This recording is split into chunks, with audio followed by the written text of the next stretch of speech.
Nail-biting but exciting times. All right, to speak more on this, let's now welcome Khanyiso Tshwaku, Sports Commentator and Analyst. Khanyiso, a very good afternoon to you. So, Sundowns was knocked out in the semi-finals for the past 2 seasons. They're now targeting their second Champions League title since 2016. What are their chances and what can we expect?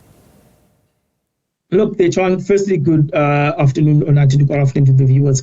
They hinge on how well they do in the first leg because remember, because of them finishing second in their group, they have to play their first leg at home, then travel to Tunis next week. Whereas if they top the group, they would have the benefit of playing the second leg at home. So look, a lot hinges on how well they play. I think based on Friday's game, Sundowns were quite unlucky to win just 1-0 against Nkune based on the amount of opportunities they created. However, though, CAF Champions League football requires an element of ruthlessness that Sundowns haven't always had in the past. They're going to have to take it up a notch. They're going to have to win quite comfortably and convincingly. And crucial to that part is that they cannot find themselves in the position that they're conceding any goals tomorrow at Loftus Versfeld. So a lot of their progress in particular hinges on how well they do in the home game tomorrow. So this is, a big game for both teams. How important is this for Cardoso in terms of, how well they play, as you say, and what strategies should he be implementing to help, Mamelodi Sundowns reach the CAF Champions League? I think with the CAF Champions League in particular, it's just a case of playing what's in front of you and also just doing what you can to win. I think one of the biggest issues with Sundowns, especially past Pitso's era, is that they've always focused on how they win instead of just getting out on the field and doing the job.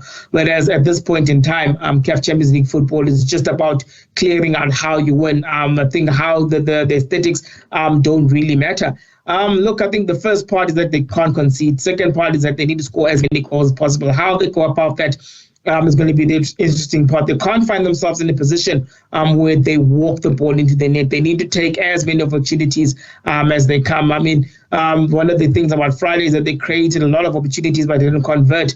And so they also need to be defensively solid because every so often Sundowns have had lapses of concentration in defense that have been costly for them. So they can't find themselves in a position, especially like they did last year, where they have lapses in concentration. Miguel Cardoso was the coach who beat Sundowns across both legs last year in Tunis and in Pretoria. So he knows that winning in Pretoria is not going to be easy, even when you're the home team. It's also going to be tough for them to do so when they go to Tunis next week.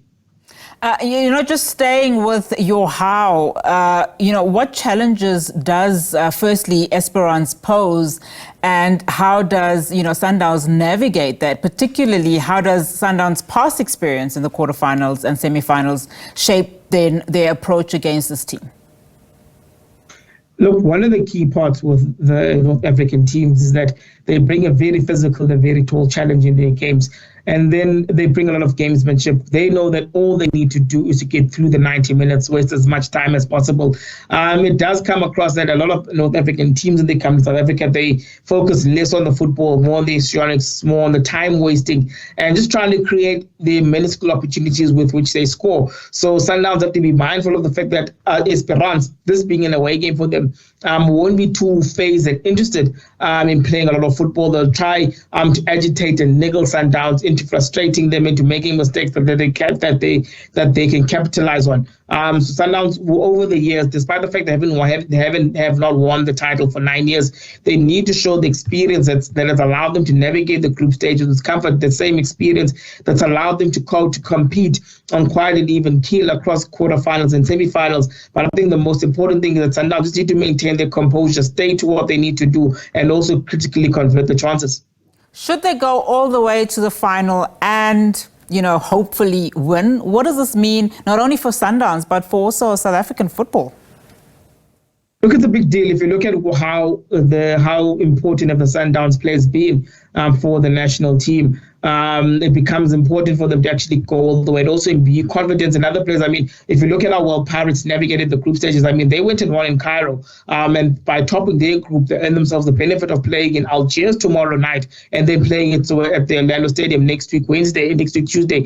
So the fact that there are 2 South African teams in the quarterfinals does bode very well for them, for South African football in particular, because these are priceless gems of experience that players pick up and go forward with, that they take forward to the national team. Yes, you find that a lot of the North African teams are picked quite differently from the teams that you see that play in the Champions League and the composition of the national teams. But the mentality is the same, and I think it becomes very important for not just Sundowns but for Pirates in particular. I mean, Pirates, remember that they fell out of the round of this thing in the round of 32 losses. They couldn't get into the group stages, so they've done very well to get to where they are now. Sundowns they maintained the qualification phase consistency, but I think for them it just becomes important to take it one level further and go to the final.